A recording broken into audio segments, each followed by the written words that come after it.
This webisode is sponsored by and taped on location at LearningRx Atlanta Buckhead, a cognitive learning center designed to train the brain to get smarter, guaranteed.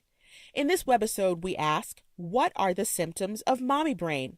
Maybe you'll identify with some of the Mommy Talk Show guests and audience members as they share their struggles, and hear how brain training at LearningRx Atlanta Buckhead can help you build back some of the memory you've lost.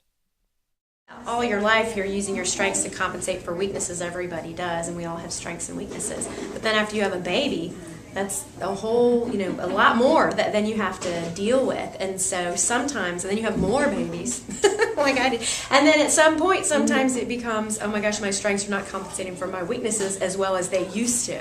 And that's why improving your weaknesses can really help you to deal with the assortment of things you have going on in your life. Running a business, having a baby, taking care of your household, all that.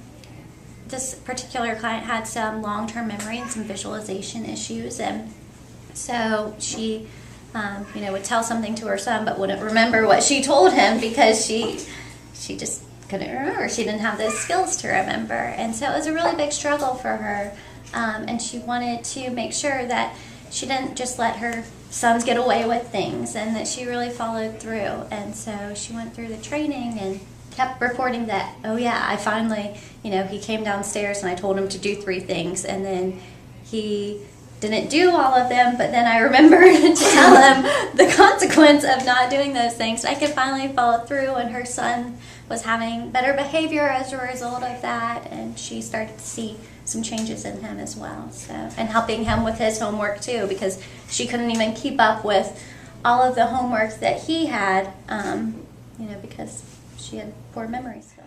I think for me, I don't know if it's bad memory or exhaustion or a combination thereof when you have a child who doesn't sleep well, who doesn't nap well.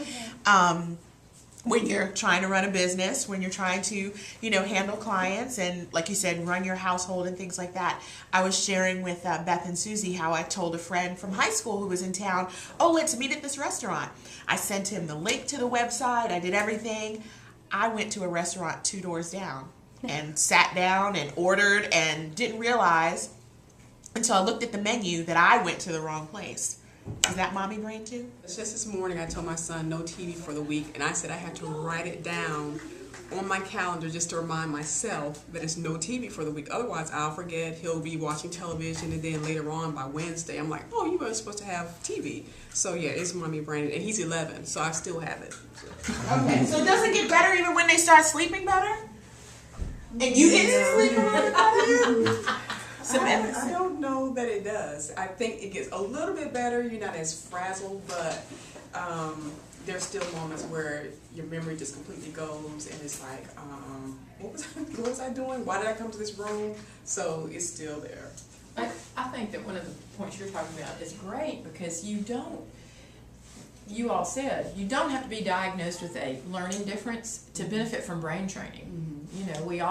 I think we all can benefit from that.